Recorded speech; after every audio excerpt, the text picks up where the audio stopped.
What is up, guys? Welcome to the Fantasy Addiction Network. In this video, we are going to be breaking down arguably the most polarizing player in all fantasy this year, looking at Leonard Fournette, the running back for the Jacksonville Jaguars, and discussing his potential fantasy outlook for 2020. Before we get into this video, hit that like and subscribe button for more content like this, and let's take a peek into Leonard Fournette's future now. So before we do that, obviously we're going to take a look at what he did last year, because that is really going to help at least try to set up the expectation of what we can think that he can do this year. Obviously, not too many massive changes to the structure of this team. The offensive line is going to be probably just as bad. Overall, the offense didn't change too much. They add Laviska Shenault. It's going to be a Gardner Minshew show, so there's not really too many massive changes to the offense. Defense is looking to be bottom tier in the NFL, so from a game script perspective, we're not really expecting much improvements for the Jaguars. Right now, the Jaguars are actually projected to be the worst team in the NFL, at least as far as Vegas win totals are concerned. So those are things that are normally not very good for a running back. They did also add Chris Thompson, and while he is never really able to finish out a season, it should at least impact Leonard Fournette's targets just a little bit. So let's keep that in mind as we recap last year. So 265 carries and 1,152 rushing yards. Also 76 receptions on 100 targets for 522 receiving yards, but only 3 total touchdowns. So obviously that is the biggest anomaly there. Have to expect the touchdown count to go back up. I mean, even with a poor offensive line, won't expect his touchdowns to jump into the double digits, but 3 touchdowns for the amount of touches that this guy got makes absolutely no sense, to do for some massive stat regression there. So he finishes last year as the 7th overall running back with nearly 260 fantasy points and averaged 17.3 fantasy points per game, putting him at 9th at the position. So misses week 17 with a neck strain, but didn't miss any time during the actual fantasy season for the first time in a while. Obviously, people had remembered him for his hamstring issues. Didn't have any leg issues at all last year, so that's a positive note for a running back to be able to go a full season without any leg injuries. Maybe it was just a sign that he needed a few years for his body to get acclimated to the workload of the NFL. Again, bringing in a little bit of narrative around everything that's happening in Jacksonville, we have Leonard Fournette coming into his 4th season. Was obviously a first-round pick. The Jaguars declined his 5th-year option.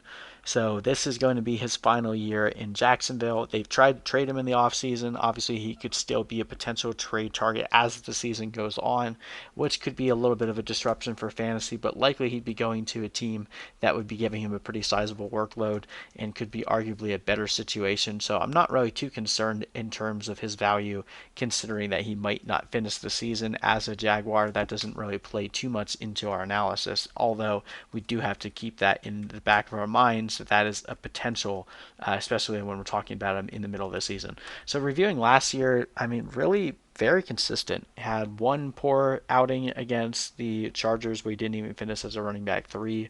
Had multiple running back 1. He had a stretch of 5 running back 1 games in a row, total of 7 RB1 games, a couple more RB2 games, and really consistent week in, week out. His worst game was 9.3 fantasy points, but every other game he had over 10 fantasy points. So even though he didn't really give you the massive ceiling outside of week 12 where he put up 36 against Tennessee, he was very consistent week in, week out, and wasn't really that far off of what you were expecting from a guy like Ezekiel Elliott. So from a volume perspective, he was getting massive volume, and even though he wasn't scoring touchdowns, he was still putting up really respectable fantasy numbers for you. Never really killed you, even at putting up 9.3 points that didn't absolutely crater your week. So while he didn't win you too many weeks outside of week 12 and maybe week 4, he definitely didn't kill you, and he was a very productive running back that you were able to get a bit later in drafts last year.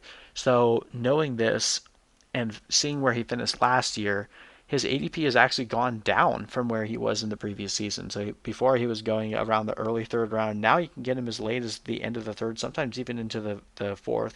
And I've seen him even go as far as late 4th round. So the ADP definitely does not reflect the success of his fantasy production from the previous season. It is definitely more mired in his lack of efficiency and his overall narrative driven structure of where we expect and how we feel about the Jaguars as a whole. So let's review his efficiency last year and see what at least fuels the fire of disliking Leonard Fournette. So overall, he had a 90.1% opportunity share last year, which was number 2 in the league. That by nature is probably going to come down a bit. Uh, it's likely that the Jaguars will at least want to see a little bit more of what they have in Raquel Armstead to see how much they need to invest in another running back once Leonard Fournette is gone.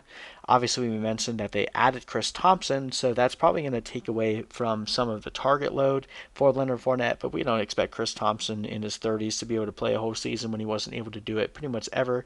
Obviously, the addition of Jay Gruden as an offensive coordinator has some rapport with Chris Thompson, but there's not even a guarantee that Chris Thompson makes this team, to be completely honest. So, do we expect Leonard Fournette to get 100 targets again? No, but 60 plus, 70, probably within his range of outcomes. So, keeping that in mind, still going to be a pretty productive fantasy back in PPR based on volume alone.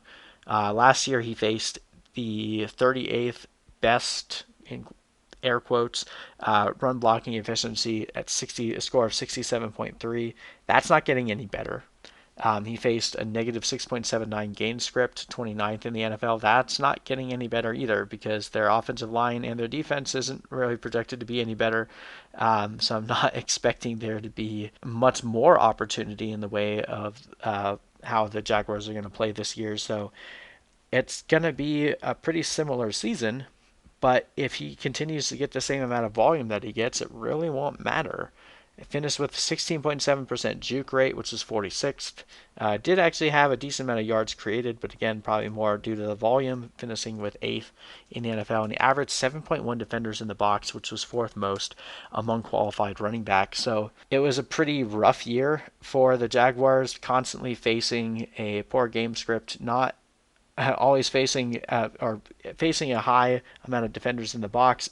It led to a very inefficient year from Leonard Fournette for a running back that has historically been very inefficient in the NFL. So if you had just shown some of the efficiency metrics without talking about the stats that he was able to put up last year, you would assume that he had a pretty crappy season. But then when you see that he still finishes the 7th best running back in PPR, it's like 2 plus 2 is equaling 18 right now. It doesn't make any sense. And I think the majority of people that are worried about Leonard Fournette are projecting him to regress based on his efficiency.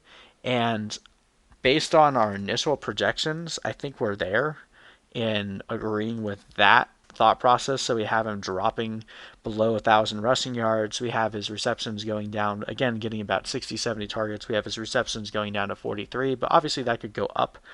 335 receiving yards, and of course expecting him to have positive touchdown regression, giving him about 216 fantasy points. Doesn't really give you that much weekly upside either, but at the same point, I'm worried with these projections, and I may even need to tweak them as the season goes on, or as the offseason goes on. I'm worried that we're having some of the similar discussion that we've had with Melvin Gordon in the past, where Melvin Gordon has always been a low yards per carry guy. He's been a guy that wasn't great at evading tackles, but he always found a way to score a lot of fantasy points. And part of that was due to his high touchdown volume. So if Leonard Fournette has a really inefficient year but is able to score a lot of touchdowns, he's still going to be a really productive running back. And if he's even able to come anywhere close to his 90% opportunity share, then getting him in the 4th round is still a massive steal. So it's an enigma. It's a very hard piece of the puzzle, and especially when you look at some of the wide receivers that are going in the 4th round, it's hard to pick Leonard Fournette unless it's a purposefully driven decision of your roster construction. If you go with 2 wide receivers in the 2nd and 3rd round and you need a running back too, I mean, I'm fine with Leonard Fournette as my running back too if I can get him in the 4th round and I'm still able to get a few of those juicy receiver, wide receiver 2 and 3, tier 2 and tier 3 receivers in a couple rounds before him. But it's really hard when you're on the clock. You already have a couple running backs. It's hard for me to take Leonard Fournette over a guy like Odell Beckham or Juju Smith-Schuster. And yeah, it's gonna be a back and forth for a while. So let me know what you guys think, what your opinions are on Leonard Fournette. Are we projecting him too low? Do we need to increase that? Or if you think we're spot on. So curious to see what you guys think. But thank you guys so much for watching. Again, hit that subscribe button for more content like this, and we'll see you in the next video.